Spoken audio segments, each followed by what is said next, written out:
E olha, gente, agora, já partindo para mais um assunto importante, nós vamos conversar com o ginecologista e obstetra, Dr. Diego Henrique, sobre endometriose. Primeiro, desejar um bom dia, doutor Diego. Coisa boa começar a semana te recebendo aqui no programa, viu, doutor Diego? Seja bem-vindo mais uma vez. Obrigado, Lara. Bom dia a todos.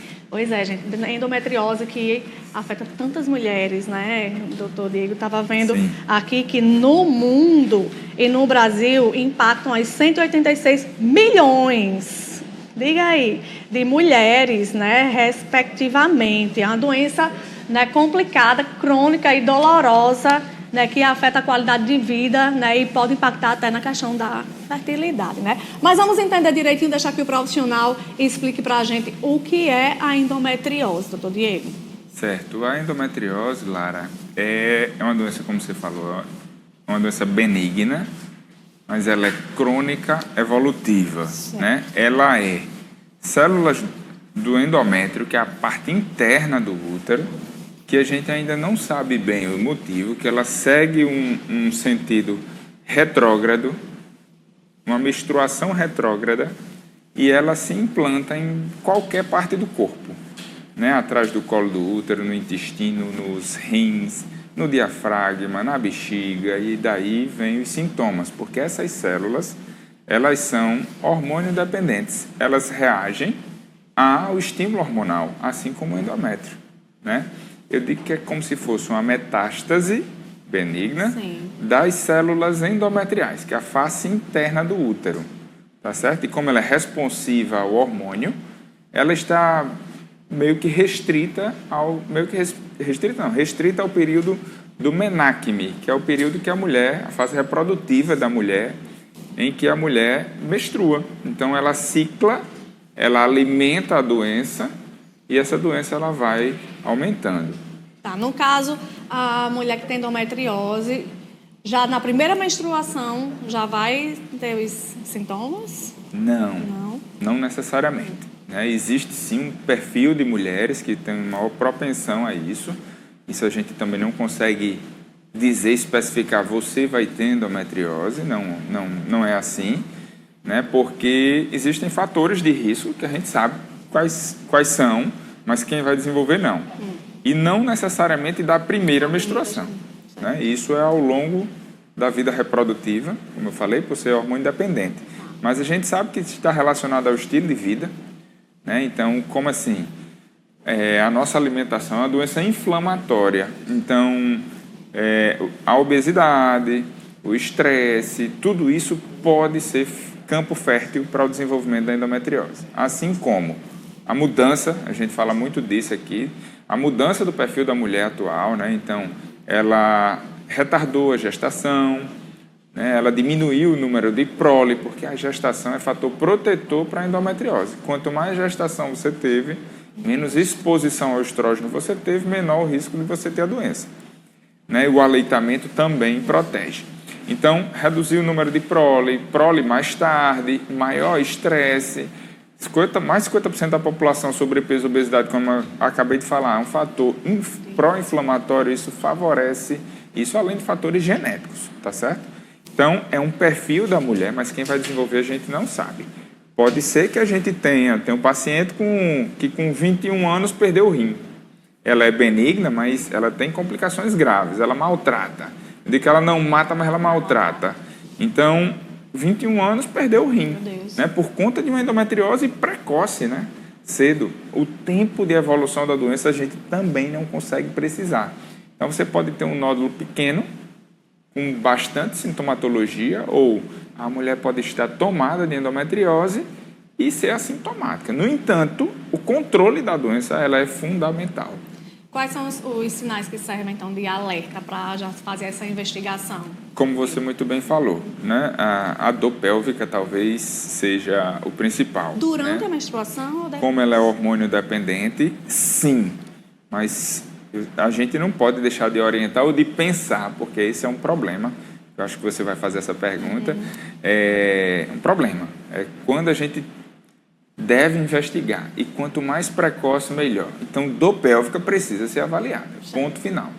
Tá certo? Aí, a dor pélvica, que na maioria das vezes ela é cíclica. Cíclica é porque depende do ciclo menstrual. Então, perimenstruação, um pouquinho antes, durante e um pouquinho depois, esse período geralmente é o que mais incomoda, onde acontecem alguns sintomas. Alterações intestinais, como por exemplo, ele pode privar o intestino, como também pode soltar o intestino, dor ao fazer xixi, né? Alguns outros sintomas, dor no ombro direito, referida no ombro direito, dentre outros sintomas como a infertilidade, diafragma, lesões no diafragma. A gente tem a inervação do nervo frênico que responde, que é uma dor referida no ombro direito. E essa questão da fertilidade, doutor Diego, que ela Sim, afeta. acabei que não falei também de um ponto muito importante. Então, às vezes, o perfil da mulher, cada vez mais a gente vê mais no consultório, é a infertilidade, né? Que essa é outro problema. Como a mulher também retardou, quando ela vai procurar, já está tomada de endometriose e aí o diagnóstico é feito geralmente na busca da causa da infertilidade, né? A dor que você fala não é uma dor normal da cólica menstrual, é uma dor que muitas vezes leva a mulher ao hospital? A dor ela é subjetiva. Subjetiva em que sentido? O que para uma mulher pode ser de 0 a 10 uma dor 10, para outra pode ser uma dor 4 e ela suportar. Né? Então, a quantificação da dor talvez não seja o norte para a gente, é dor pélvica. Né? Sofrer com isso não é normal.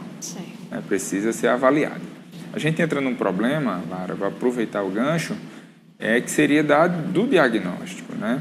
O diagnóstico da endometriose não é nada tão complexo, mas a gente passa por um momento de transformação. Né? Os aparelhos melhoraram, né? A gente precisa de treinamento dos profissionais, existe uma curva de aprendizado e, às vezes, a gente tem exames de baixa qualidade, vou dizer assim, e acaba passando desapercebido. Né? Então, não é incomum, por exemplo, há uma semana eu fiz uma ultrassom de uma paciente, 9 anos de infertilidade, engravidou, quando eu fui fazer uma lesão de endometriose atrás do colo, né, gigante. Então, assim, veja, ela passou 9 anos, né, que é a média da brasileira, de 9 a 10 anos, Meu Deus. até o diagnóstico. Do início dos sintomas até o diagnóstico, geralmente leva de 9 a 10 anos. Para você ver como a gente precisa trabalhar esse ponto. Né? Então, o diagnóstico, a gente precisa melhorar isso para ofertar a essa mulher uma melhor qualidade de vida, né? Uma redução das complicações como a infertilidade, né? E afetar até outros órgãos também. Sim, né?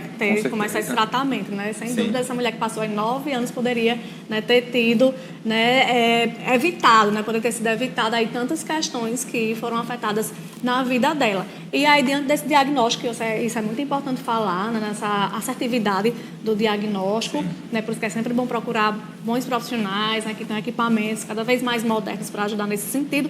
E o tratamento, doutor Diego? Só complementando do diagnóstico, que é importante, existem 2 formas de a gente avaliar a endometriose. A ressonância e a ultrassom com preparo intestinal. Porque a gente consegue avaliar bem o intestino. Quando a gente prepara o intestino, a gente ganha capacidade diagnóstica em outras áreas da pelve, da bacia, vamos dizer assim, e abdômen.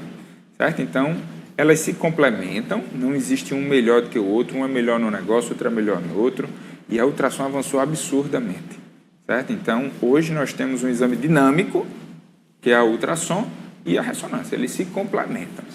Tratamento. O tratamento da endometriose, como eu disse, é crônico, é uma doença crônica, então ela não tem cura, ela tem controle. Nem com a menopausa? Sim, a menopausa, como ela é hormônio dependente, ela vai sim regredir. Mas até isso tem que ter cuidado ao dizer. Tem uma paciente com 52 anos, que a média da brasileira é 51, ela ainda estava menstruando, é verdade, mas tomada de endometriose, que a gente optou por operá-la, né? Pegando intestino, tirou um pedaço do intestino e tal, e veja, já no final da fase reprodutiva. Né? É uma doença meio maluca, assim, que quem vai desenvolver, quando vai desenvolver, a gente ainda patina nisso aí, certo? Então, o diagnóstico ele é individualizado, primeiramente, depende muito do que a paciente quer, mas simples, quer no sentido de quero reproduzir, não quero reproduzir, né? Porque na cabeça da gente é fazer uma cirurgia e resolver. Mas imagine, uma metástase você não resolve com uma cirurgia. Você pode fazer uma redução da doença. E aí vai depender dos sintomas. Então, a indicação da cirurgia é mais os sintomas que aquela paciente, o desejo reprodutivo daquela paciente. Certo? Então, nem sempre cirurgia é o tratamento.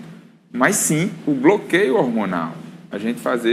Nós fazermos um controle hormonal dessa paciente. Em que sentido? Geralmente com anticoncepcional, para bloquear a alimentação dessa doença, né? E a evolução.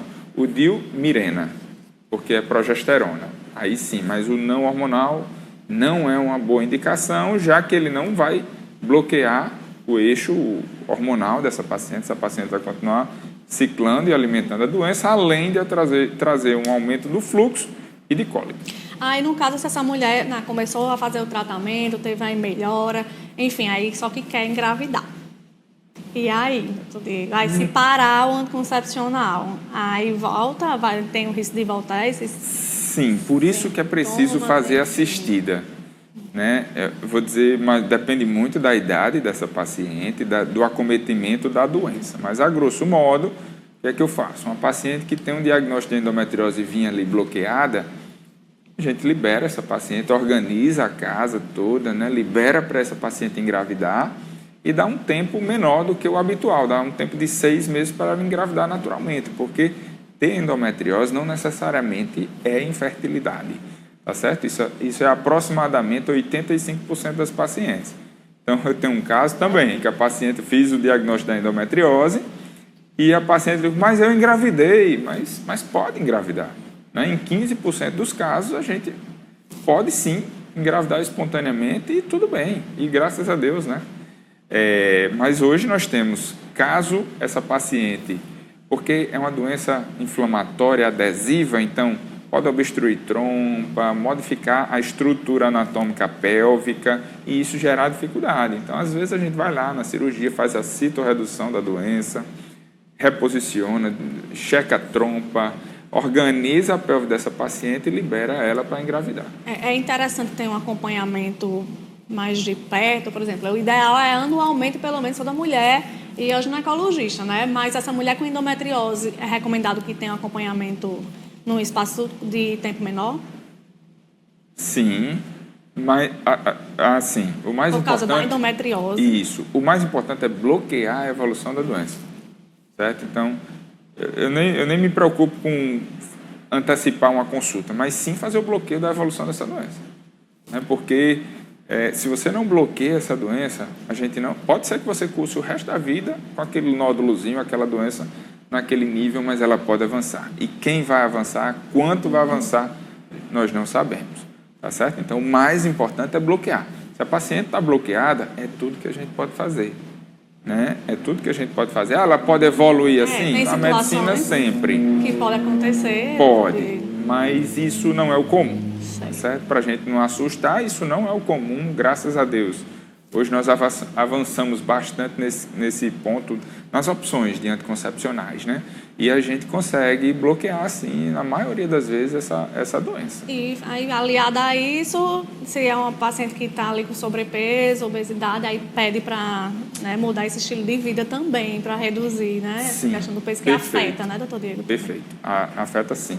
Como eu falei, é uma doença inflamatória e a mudança do estilo de vida, ela é importante, tá certo? Então, atividade física, alimentação não inflamatória, né? Tudo isso são medidas complementares no tratamento da endometriose. E no caso da cirurgia, seria naquela que não quer mais ter filho e os sintomas são muito fortes? Imagine, eu tenho um paciente que passa 15 dias com dor absurda em casa, tem que ir ao hospital. Entende como ela é limitante?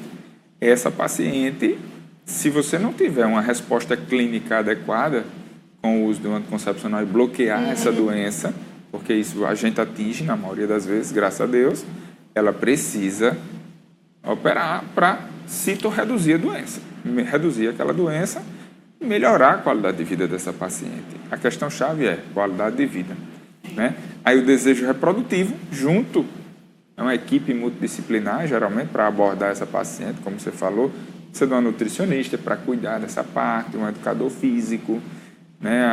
O pessoal da cirurgia, né? Para que a gente juntos discuta a qualidade. Essa paciente de 52 anos que nós operamos, ela precisava ser operada. Então, no período menstrual, por mais que ela esteja pertinho da menstruação, ela sofria, não conseguia ter relações, porque a dispareunia, né, profunda, que é a dor na relação. Então, são condições que a gente precisava devolver a essa paciente. O volume da menstruação aumenta também? Ou não? A endometriose em si, não. Tá certo? Mas junto com a endometriose, ela tem uma prima, que é a adenomiose. A adenomiose é a infiltração dessas células endometriais no útero. Né? E aí, essa doença são células do endométrio, só que agora dentro do útero. Aí a gente chama de adenomiose. Essa doença, ela aumenta o fluxo menstrual e as cólicas, né? Elas andam juntas. Quando sempre que você vê um, você tem que procurar o outro com maior detalhe, com maior afinco, para ver se, de repente, você não vê sinais que comprometam aquilo ali. Então, às vezes, sim, a paciente chega por essa queixa, né? E quando você vai olhar, você acha endometriose. É interessante, né? E é realmente uma doença, uma condição que afeta a qualidade de vida dessa mulher, né? Tantas outras questões, mas que tem tratamento, tem todo um caminho aí a ser trilhado para que possa ter qualidade de vida e sim, né? Não ter uma vida afetada de tantas outras formas, né? Que a endometriose pode acabar realmente trazendo como um transtorno aí para a vida dessa mulher. Obrigada, doutor Diego, pelas informações e orientações, sempre maravilhosas e muito claras, né, para o nosso telespectador, que isso é muito importante. Obrigada. Nada, eu que agradeço. Tá, joia. Até a próxima. Até. Bora pro intervalo, é rapidinho, vou trocar de roupa. Próximo bloco tem movimento, viu? Bora se mexer e cuidar do nosso corpo de todas as formas. Volto já.